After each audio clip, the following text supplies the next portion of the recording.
The Dunwich Horror. Howard Phillips Lovecraft. Published. 1928. Categories: fiction, horror, short stories. Chapter 1. Gorgons and hydras, and chimeras, dire stories of Solano and the Harpies, may reproduce themselves in the brain of superstition, but they were there before. They are transcripts, types, the archetypes are in us and eternal. How else should the recital of that which we know in a waking sense to be false come to affect us all? Is it that we naturally conceive terror from such objects, considered in their capacity of being able to inflict upon us bodily injury? Oh, least of all, these terrors are of older standing. They date beyond body, or without the body, they would have been the same, that the kind of fear here treated is purely spiritual, that it is strong in proportion as it is objectless on earth, that it predominates in the period of our sinless infancy, are difficulties the solution of which might afford some probable insight into our anti-mundane condition, and a peep at least into the shadowland of pre-existence. Charles Lamb. Witches and Other Night Fears. When a traveler in north-central Massachusetts takes the wrong fork at the junction of Aylesbury Pike just beyond Dean's Corners, he comes upon a lonely and curious country. The ground gets higher, and the briar-bordered stone walls press closer and closer against the ruts of the dusty, curving road. The trees of the frequent forest belts seem too large, and the wild weeds, brambles and grasses attain a luxuriance not often found in settled regions. At the same time, the planted fields appear singularly few and barren, while the sparsely scattered houses wear a surprisingly uniform aspect of age, squalor, and dilapidation. Without knowing why, one hesitates to ask directions from the gnarled solitary figures spied now and then on crumbling doorsteps or on the sloping, rock-strewn meadows. Those figures are so silent and furtive that one feels somehow confronted by forbidden things, with which it would be better to have nothing to do. When a rise in the road brings the mountains in view above the deep woods, the feeling of strange uneasiness is increased. The summits are too rounded and symmetrical to give a sense of comfort and naturalness, and sometimes the sky silhouettes with a special clearness the queer circles of tall stone pillars with which most of them are crowned. Gorges and ravines of problematical depth intersect the way, and the crude wooden bridges always seem of dubious safety. When the road dips again, there are stretches of marshland that one instinctively dislikes, and indeed almost fears at evening, when unseen whippoorwills chatter and the fireflies come out in abnormal profusion to dance to the raucous, creepily insistent rhythms of stridently piping bullfrogs. The thin, shining line of the Miskatonic's upper reaches has an oddly serpent-like suggestion as it winds close to the feet of the domed hills among which it rises. As the hills draw nearer, one heeds their wooded sides more than their stone-crowned tops. Those sides loom up so darkly and precipitously that one wishes they would keep their distance, but there is no road by which to escape them. Across a covered bridge one sees a small village huddled between the stream and the vertical slope of Round Mountain, and wonders at the cluster of rotting gambrel roofs bespeaking an earlier architectural period than that of the neighboring region. It is not reassuring to see, on a closer glance, that most of the houses are deserted and falling to ruin, and that the broken steepled church now harbors the one slovenly mercantile establishment of the hamlet. One dreads to trust the tenebrous tunnel of the bridge, yet there is no way to avoid it. Once across, it is hard to prevent the impression of a faint, malign odor about the village street, as of the massed mold and decay of centuries. It is always a relief to get clear of the place, and to follow the narrow road around the base of the hills and across the level country beyond till it rejoins the Aylesbury Pike. Afterwards one sometimes learns that one has been through Dunwich. Outsiders visit Dunwich as seldom as possible, and since a certain season of horror all the signboards pointing towards it have been taken down. The scenery, judged by an ordinary aesthetic canon, is more than commonly beautiful, yet there is no influx of artists or summer tourists. 2 centuries ago, when talk of witch blood, Satan worship, and strange forest presences was not laughed at, it was the custom to give reasons for avoiding the locality. In our sensible age, since the Dunwich Horror of 1928 was hushed up by those who had the town's and the world's welfare at heart, people shun it without knowing exactly why.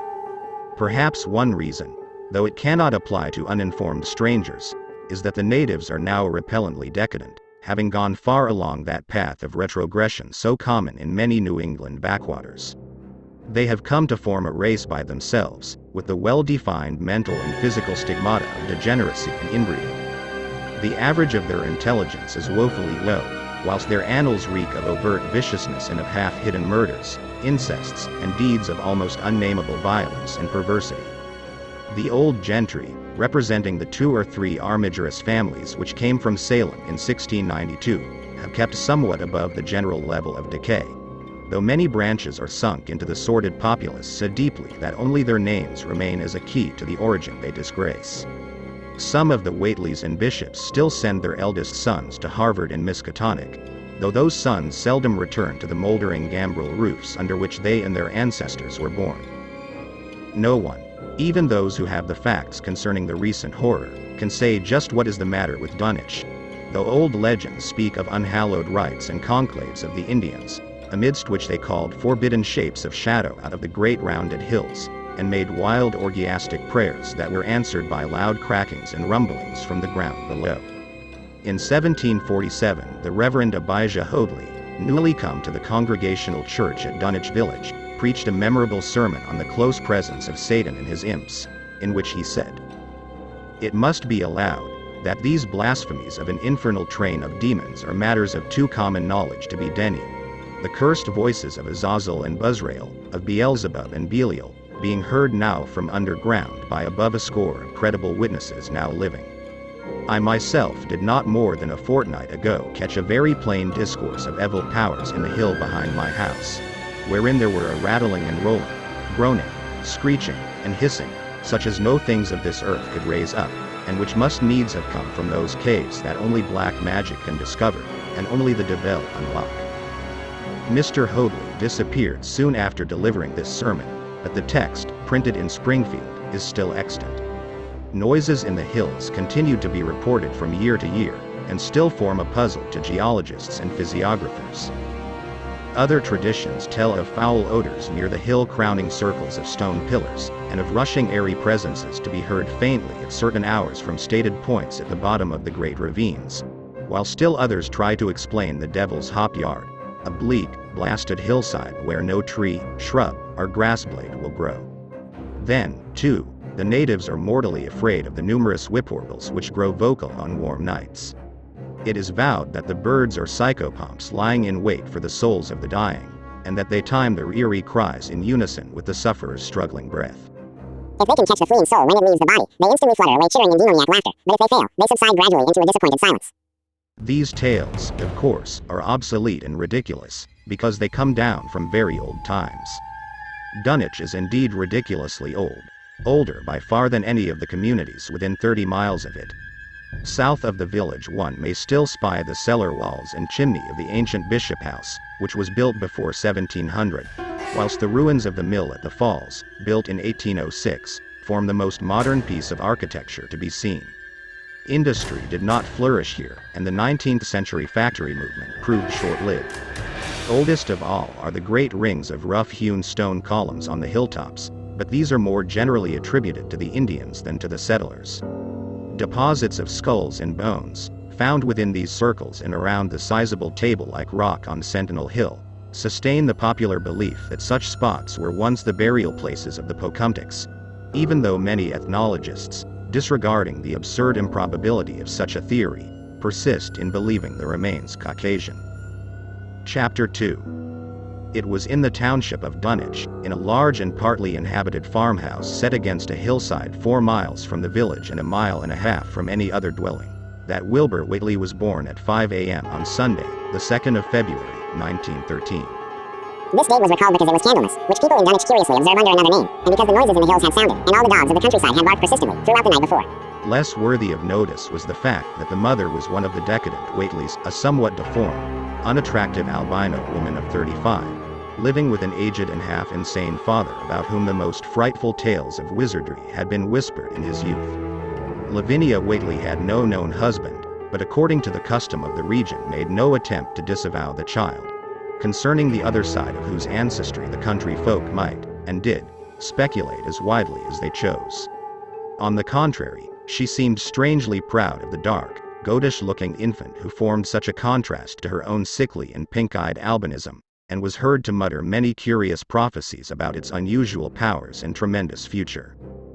Lavinia was one who would be apt to mutter such things, for she was a lone creature given to wandering amidst thunderstorms in the hills and trying to read the great odorous books which her father had inherited through 2 centuries of letters, and which were fast falling to pieces with age and wormholes. She had never been to school, but was filled with disjointed scraps of ancient lore that old Whateley had taught her. The remote farmhouse had always been feared because of old Whateley's reputation for black magic, and the unexplained death by violence of Mrs. Whateley when Lavinia was 12 years old had not helped to make the place popular. Isolated among strange influences, Lavinia was fond of wild and grandiose daydreams and singular occupations, nor was her leisure much taken up by household cares in a home from which all standards of order and cleanliness had long since disappeared. There was a hideous screaming which echoed above even the hill noises and the dogs barking on the night Wilbur was born, but no known doctor or midwife presided at his coming. Neighbors knew nothing of him till a week afterward, when old Whateley drove his sleigh through the snow into Dunwich village and discoursed incoherently to the group of loungers at Osborne's general store. There seemed to be a change in the old man, an added element of furtiveness in the clouded brain which subtly transformed him from an object to a subject of fear, though he was not one to be perturbed by any common family event. Amidst it all he showed some trace of the pride later noticed in his daughter, and what he said of the child's paternity was remembered by many of his hearers years afterward. "I don't care what folks think. Ef Lavinia's boy looked like his pa, he wouldn't look like nothin' ye expect. Ye needn't think the only folks is the folks hereabouts. Lavinia's read some, and has seed some things the most o' ye only tell about. I calculate her man is as good a husband as ye kin find this side of Aylesbury, and ef ye knowed as much about the hills as I do, ye wouldn't ask no better church wedding nor her. Let me tell ye suthin', some day you folks'll hear a child o' Lavinia's a-callin' its father's name on the top o' Sentinel Hill." The only person who saw Wilbur during the first month of his life were old Zechariah Whateley of the undecayed Whateleys and Earl Sawyer's common-law wife, Mamie Bishop. Mammy's visit was frankly one of curiosity, and her subsequent tales did justice to her observations, but Zechariah came to lead a pair of Alderney cows which old Whateley had bought of his son Curtis. This marked the beginning of a course of cattle buying on the part of small Wilbur's family which ended only in 1928, when the Dunwich Horror came and went. Yet at no time did the ramshackle Whateley barn seem overcrowded with livestock. There came a period when people were curious enough to steal up and count the herd that grazed precariously on the steep hillside above the old farmhouse, and they could never find more than 10 or 12 anemic, bloodless-looking specimens. Evidently some blight or distemper, perhaps sprung from the unwholesome pasturage or the diseased fungi and timbers of the filthy barn, caused a heavy mortality amongst the Whateley animals. Odd wounds or sores, having something of the aspect of incisions, seemed to afflict the visible cattle, and once or twice during the earlier months certain callers fancied they could discern similar sores about the throats of the gray and shaven old man and his slatternly, crinkly-haired albino daughter. In the spring after Wilbur's birth, Lavinia resumed her customary rambles in the hills, bearing in her misproportioned arms the swarthy child. Public interest in the Whateleys subsided after most of the country folk had seen the baby, and no one bothered to comment on the swift development which that newcomer seemed every day to exhibit. Wilbur's growth was indeed phenomenal, for within 3 months of his birth he had attained a size and muscular power not usually found in infants under a full year of age. His motions and even his vocal sounds showed a restraint and deliberateness highly peculiar in an infant, and no one was really unprepared when, at 7 months, he began to walk unassisted, with falterings which another month was sufficient to remove. It was somewhat after this time, on Halloween, that a great blaze was seen at midnight on the top of Sentinel Hill where the old table-like stone stands amidst its tumulus of ancient bones. Considerable talk was started when Silas Bishop, of the undecayed bishops, mentioned having seen the boy running sturdily up that hill ahead of his mother about an hour before the blaze was remarked. Silas was rounding up a stray heifer, but he nearly forgot his mission when he fleetingly spied the 2 figures in the dim light of his lantern. They darted almost noiselessly through the underbrush, and the astonished watchers seemed to think they were entirely unclothed. Afterwards he could not be sure about the boy, who may have had some kind of a fringed belt and a pair of dark trunks or trousers on. Wilbur was never subsequently seen alive and conscious without complete and tightly buttoned attire, the disarrangement or threatened disarrangement of which always seemed to fill him with anger and alarm. His contrast with his squalid mother and grandfather in this respect was thought very notable until the horror of 1928 suggested the most valid of reasons. The next January gossips were mildly interested in the fact that Lavinia's black brat had commenced to talk, and at the age of only 11 months. His speech was somewhat remarkable both because of its difference from the ordinary accents of the region, and because it displayed a freedom from infantile lisping of which many children of 3 or 4 might well be proud. The boy was not talkative, yet when he spoke he seemed to reflect some elusive element wholly unpossessed by Dunwich and its denizens. The strangeness did not reside in what he said, or even in the simple idioms he used, but seemed vaguely linked with his intonation or with the internal organs that produced the spoken sounds. His facial aspect, too, was remarkable for its maturity, for though he shared his mother's and grandfather's chinlessness, his firm and precociously shaped nose united with the expression of his large, dark, almost Latin eyes to give him an air of quasi-adulthood and well-nigh preternatural intelligence. He was, however, exceedingly ugly despite his appearance of brilliancy, there being something almost goatish or animalistic about his thick lips, large pored, yellowish skin, coarse crinkly hair, and oddly elongated ears. He was soon disliked even more decidedly than his mother and grandsire, and all conjectures about him were spiced with references to the bygone magic of old Whateley, and how the hills once shook when he shrieked the dreadful name of Yog Whateley in the midst of a circle of stones with a great book open in his arms before him. Dogs abhorred the boy, and he was always obliged to take various defensive measures against their barking menace. Chapter 3. Meanwhile, old Whateley continued to buy cattle without measurably increasing the size of his herd.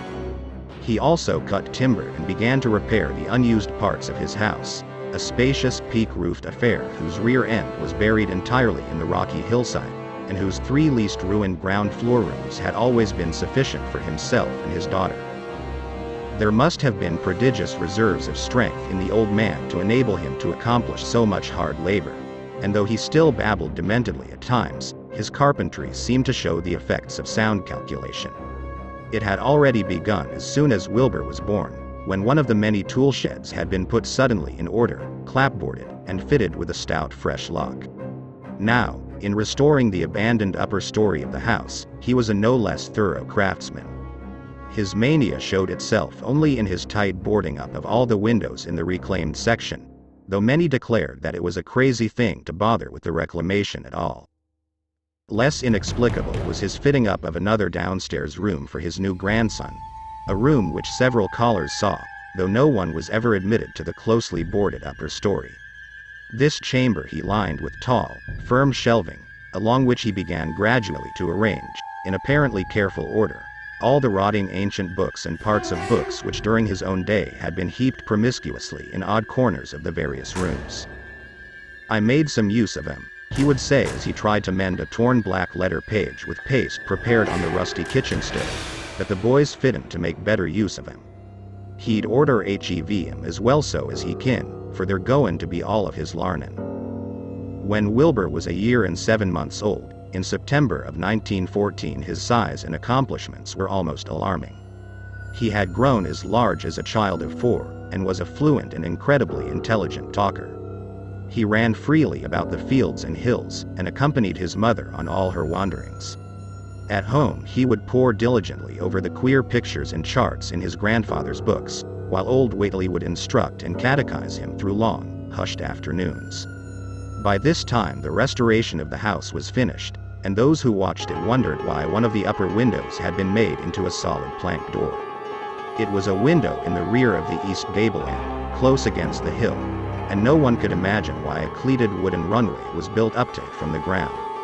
About the period of this work's completion, people noticed that the old tool house, tightly locked and windowlessly clapboarded since Wilbur's birth, had been abandoned again. The door swung listlessly open, and when Earl Sawyer once stepped within after a cattle-selling call on old Whateley, he was quite discomposed by the singular odor he encountered, such a stench, he averred, as he had never before smelt in all his life except near the Indian circles on the hills, and which could not come from anything sane or of this earth. But then, the homes and sheds of Dunwich folk have never been remarkable for olfactory immaculateness. The following months were void of visible events, save that everyone swore to a slow but steady increase in the mysterious hill noises. On May Eve of 1915 there were tremors which even the Aylesbury people felt, whilst the following Halloween produced an underground rumbling queerly synchronized with bursts of flame, them which Whateley's doings, from the summit of Sentinel Hill. Wilbur was growing up uncannily, so that he looked like a boy of 10 as he entered his 4th year. He read avidly by himself now, but talked much less than formerly. A settled taciturnity was absorbing him, and for the first time people began to speak specifically of the dawning look of evil in his goatish face. He would sometimes mutter an unfamiliar jargon, and chant in bizarre rhythms which chilled the listener with a sense of unexplainable terror. The aversion displayed towards him by dogs had now become a matter of wide remark, and he was obliged to carry a pistol in order to traverse the countryside in safety. His occasional use of the weapon did not enhance his popularity amongst the owners of canine guardians. The few callers at the house would often find Lavinia alone on the ground floor, while odd cries and footsteps resounded in the boarded-up 2nd story. She would never tell what her father and the boy were doing up there, though once she turned pale and displayed an abnormal degree of fear when a jocose fish peddler tried the locked door leading to the stairway. That peddler told the store loungers at Dunwich Village that he thought he heard a horse stamping on that floor above. The loungers reflected, thinking of the door and runway, and of the cattle that so swiftly disappeared. Then they shuddered as they recalled tales of old Whateley's youth, and of the strange things that are called out of the earth when a bullock is sacrificed at the proper time to certain heathen gods. It had for some time been noticed that dogs had begun to hate and fear the whole Whateley place as violently as they hated and feared young Wilbur personally. In 1917 the war came, and Squire Sawyer Whateley, as chairman of the local draft board, had hard work finding a quota of young Dunwich men fit even to be sent to development camp. The government, alarmed at such signs of wholesale regional decadence, sent several officers and medical experts to investigate, conducting a survey which New England newspaper readers may still recall. It was the publicity attending this investigation which set reporters on the track of the Whateleys and caused the Boston Globe and Arkham Advertiser to print flamboyant Sunday stories of young Wilbur's precociousness, old Whateley's black magic, and the shelves of strange books, the sealed 2nd story of the ancient farmhouse, and the weirdness of the whole region and its hill noises. Wilbur was 4.5 then, and looked like a lad of 15. His lips and cheeks were fuzzy with a coarse dark down, and his voice had begun to break. Earl Sawyer went out to the Whateley place with both sets of reporters and cameramen, and called their attention to the queer stench which now seemed to trickle down from the sealed upper spaces. It was, he said, exactly like a smell he had found in the toolshed abandoned when the house was finally repaired, and like the faint odors which he sometimes thought he caught near the stone circle in the mountains. Dunwich folk read the stories when they appeared, and grinned over the obvious mistakes. They wondered, too, why the writers made so much of the fact that old Whateley always paid for his cattle in gold pieces of extremely ancient date. The Whateleys had received their visitors with ill-concealed distaste, though they did not dare court further publicity by a violent resistance or refusal to talk. Chapter 4. For a decade the annals of the Whateleys sink indistinguishably into the general life of a morbid community used to their queer ways and hardened to their May Eve and All Hallows orgies. Twice a year they would light fires on the top of Sentinel Hill, at which times the mountain rumblings would recur with greater and greater violence, while at all seasons there were strange and portentous doings at the lonely farmhouse. In the course of time callers professed to hear sounds in the sealed upper story even when all the family were downstairs, and they wondered how swiftly or how lingeringly a cow or bullock was usually sacrificed. There was talk of a complaint to the Society for the Prevention of Cruelty to Animals, but nothing ever came of it, since Dunwich folk are never anxious to call the outside world's attention to themselves. About 1923, when Wilbur was a boy of 10 whose mind, voice, stature, and bearded face gave all the impressions of maturity, a second great siege of carpentry went on at the old house. It was all inside the sealed upper part, and from bits of discarded lumber people concluded that the youth and his grandfather had knocked out all the partitions and even removed the attic floor, leaving only one vast open void between the ground story and the peaked roof. They had torn down the great central chimney, too, and fitted the rusty range with a flimsy outside tin stovepipe. In the spring after this event, old Whateley noticed the growing number of whippoorwills that would come out of Cold Spring Glen to chirp under his window at night. He seemed to regard the circumstance as one of great significance, and told the loungers at Osborne's that he thought his time had almost come.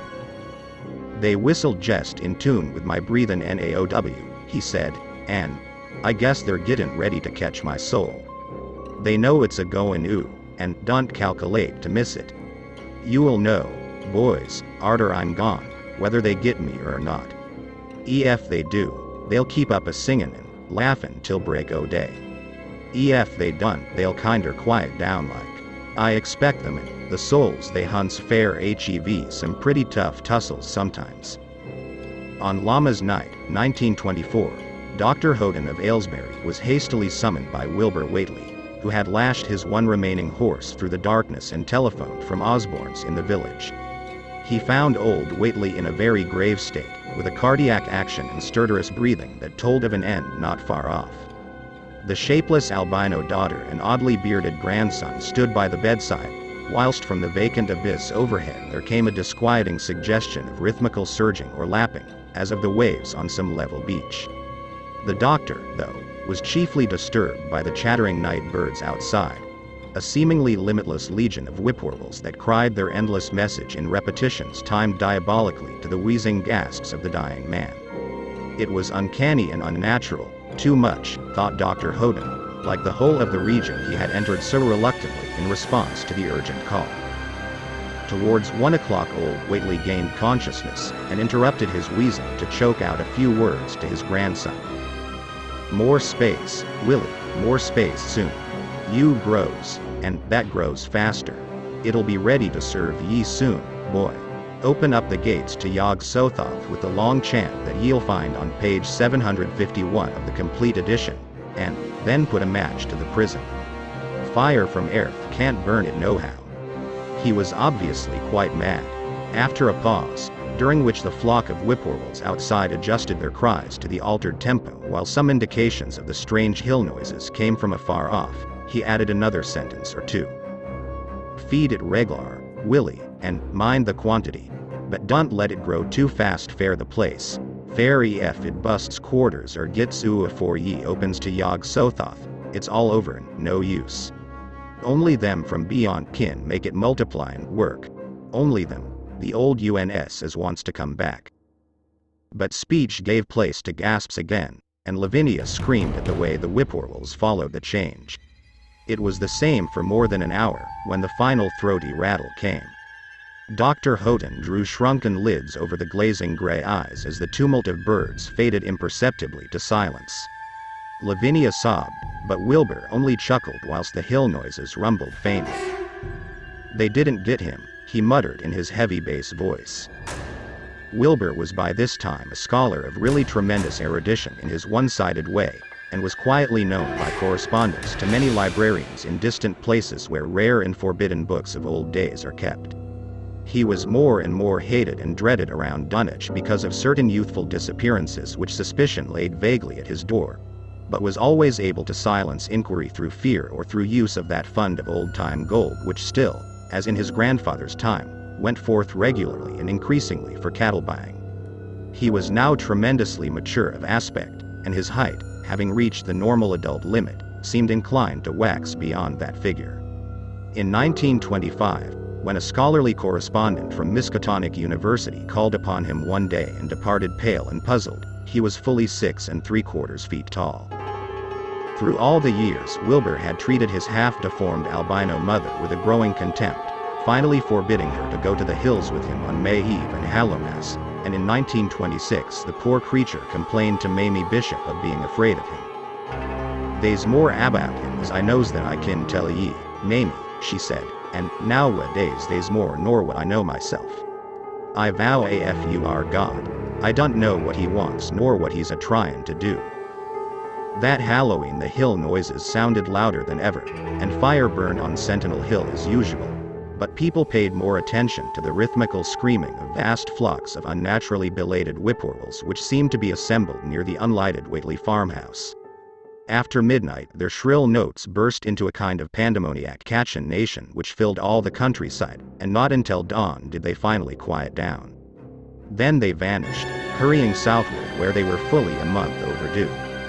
What this meant, no one could quite be certain till later.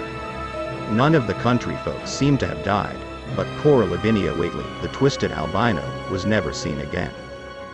In the summer of 1927, Wilbur repaired 2 sheds in the farmyard and began moving his books and effects out to them. Soon afterwards, Earl Sawyer told the loungers at Osborne's that more carpentry was going on in the Whateley farmhouse.